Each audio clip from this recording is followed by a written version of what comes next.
Hi friends, இன்றைக்கி வந்து வானகர மீன் market போகலான்னு பிளான் பண்ணியிருக்கேன். எவ்வளோ நாள் பிளான் பண்ண போக முடியல. இன்றைக்கி தான் போகிறேன். போயிட்டு வந்து அங்கே என்னென்ன மீன் இருந்துச்சு, அதோட ரேட்லாம் எப்படி இருந்துச்சுன்னு நான் உங்களுக்கு ஷேர் பண்ணுறேன். ஓகே, நாம் இப்போ வானகர மீன் மார்க்கெட்டில் தான் இருக்கோம்.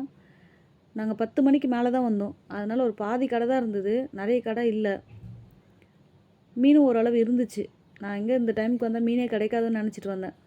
பரவாயில்ல, விலையும் ரொம்பவே கம்மியாக இருந்தது. நான் லாஸ்ட் டைம் வரும்போது சங்கராலாம் 300ரூபா விற்றுது. இந்த வாட்டி அதில் அப்படியே பாதி தான். எல்லாமே விலை குறைவாக தான் இருந்துச்சு. சங்கரா, எறா, கடமா, நண்டு, அப்புறம் நெத்திலி, ஏரி வவ்வால், அப்புறம் வெள்ளை வவ்வால், பால் சுறா, சுண்ணாம்பு வாழை. சுண்ணாம்பு வாழை ஒரே ஒரு கடையில் தான் இருந்துச்சு நான் வாங்கினேன். விலையும் ரொம்ப சீப் அண்ட் பெஸ்ட்டாக இருந்துச்சு. அதுக்கப்புறம் கவளை மீன் இருந்துச்சு, கிளிச்சை இருந்துச்சு, நவரை இருந்துச்சு. நான் என்னென்ன மீன் வாங்கினேன்னு சொல்லிவிட்டு வீடியோவோட லாஸ்ட்டில் நான் இந்த சைஸ் நண்டு தான் வாங்கினேன். 1.5 கிலோ வந்து 200ரூவா. ஃபஸ்ட்டு வந்து 1 கிலோ 160 சொன்னாங்க. அப்புறம் 1.5 கிலோ 200ரூவாய்க்கு தரேன் அப்படின்னு சொன்னாங்க. நான் லேட்டாக போகிறதுனால எனக்கு பெரிய சைஸ் நண்டு கிடைக்கல. அதனால் ஒரு ஆவரேஜ் சைஸ் தான் இருந்துச்சு. சரி, ஓகே, நண்டு கண்டிப்பாக வேணுன்றதுனால நண்டு வாங்கினேன்.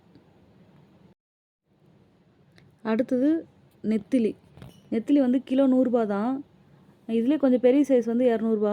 இது ஆவரேஜ் சைஸாக இருந்தது. அதனால் இதுவே போதும், நான் 100ரூபாய்க்கு வாங்கினேன். இங்கே பக்கத்துலலாம் கொண்டு வருவாங்க. இதில் கால்வாசி தான் இருக்கும், அதே 100ரூபா சொல்லுவாங்க. 100ரூபாய்க்கு இவ்வளோ நெத்திலி வாங்கியிருக்கோம்னா பெரிய விஷயந்தான். உண்மையாக வானகர மார்க்கெட்டில் ரொம்ப கம்மியாக இருக்கும், நான் கேள்விப்பட்டிருக்கேன். இன்றைக்கி தான் நான் ஃபஸ்ட்டு இந்த ரேட்டுக்கு வாங்கியிருக்கேன். அடுத்தது நான் வாங்கினது பறவை கோலா. இந்த மீனும் 1 கிலோ 100ரூபா தான். இப்போ எங்கள் வீட்டு பக்கத்தில் நான் எப்போயுமே ரெகுலராக இந்த மீன் வாங்குவேன். 1 கிலோ 200ரூவாய்க்கு குறையாமல் தரவே மாட்டாங்க. இதுவும் ரொம்ப சீப்பாக இருந்தது. மீனும் நல்லா இருந்தது. நல்லா சைஸும் ஓகேவாக இருந்தது. அடுத்தது கவளை மீன். நான் வாங்கினதுலே வேஸ்ட் இது தான். என்னோடய பணமே வேஸ்ட்டு. சுத்தமாக நல்லா இல்லை. நான் தெரியாமல் ஏதோ பார்க்காம வாங்கிட்டு வந்துட்டேன். வீட்டுக்கு வந்து தான் க்ளீன் பண்ணும்போது பார்க்குறேன், நிறைய பாதிக்கு தூக்கி தான் போட்டேன். வேஸ்ட்டாக போச்சு. அடுத்த வாட்டி போகும்போது பார்த்து வாங்கணும். நீங்களும் வாங்கும்போது பார்த்து வாங்குங்க. மீனை எப்படி இருக்குது, கொலன்னு இருக்கா என்னன்னு பார்த்து வாங்கணும்.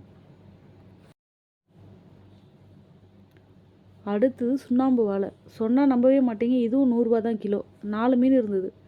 இதே 4 மீனை நான் 400ரூவாய்க்கு வாங்கினேன் ஒரு 2 மாதத்துக்கு முன்னாடி எங்கள் ஏரியாவில். எனக்கு ரொம்பவே ஆச்சரியமாக இருந்தது. இது ஃப்ரை பண்ணால் அவ்வளோ நல்லாயிருக்கும். அதனால் இது 1 கிலோ வாங்கியிருந்தேன். உண்மையாகவே ரொம்ப சூப்பராக இருந்தது மீன். வந்து வீட்டில் க்ளீன் பண்ணும்போது நல்லாவே இருந்தது. அடுத்தது மை ஆல் டைம் ஃபேவரட் சங்கரா. எனக்கு ரொம்ப ஆச்சரியமாக இருந்தது. 2 நாளைக்கு முன்னாடி நான் ஒரு வீடியோ போட்டிருந்தேன்ல, சங்கரா மீன் குழம்புன்னு. 1/2 கிலோ மீன் 150 ரூபா வாங்கினேன். ஆனால் அதே சைஸ் சங்கரா வானகரத்தில் 1 கிலோவே 150 ரூபா தான். கிடச்சிதுரா லக்குன்னு நினச்சிட்டு 2 கிலோ வாங்கிட்டு வந்து கழுவி க்ளீன் பண்ணி ஃப்ரிட்ஜில் வச்சுருக்கேன். வேணுன்றப்பெல்லாம் சமைச்சு சாப்பிட்டுக்கலான்னு. சங்கரா பிடிக்காதவங்க யாருமே இருக்க மாட்டாங்க. உங்கள் யாருக்கெல்லாம் சங்கரா பிடிக்குது எனக்கு கமெண்ட்டில் சொல்லுங்கள். மீன் வாங்குறதுலாம் ரொம்ப ஈஸி. ஆனால் இதை கழுவி ஃப்ரிட்ஜில் வைக்கிறதுக்கு எனக்கு 3 மணி நேரம் ஆச்சு. அவ்வளோதான், கையும் இடுப்பும் செத்தே போச்சு. அப்பயும் ஹஸ்பண்ட் சொன்னார் அங்கேயே கட் பண்ணி வாங்கிட்டு வரலான்னு. ஒரு 1/2 hour லேட் ஆகுமே நினச்சி சோம்பேறி தண்டப்பட்டு வந்துட்டேன். மொத்த மீன் கழுவி எடுக்கிறதுக்கு எனக்கு 3 மணி நேரம் ஆச்சு.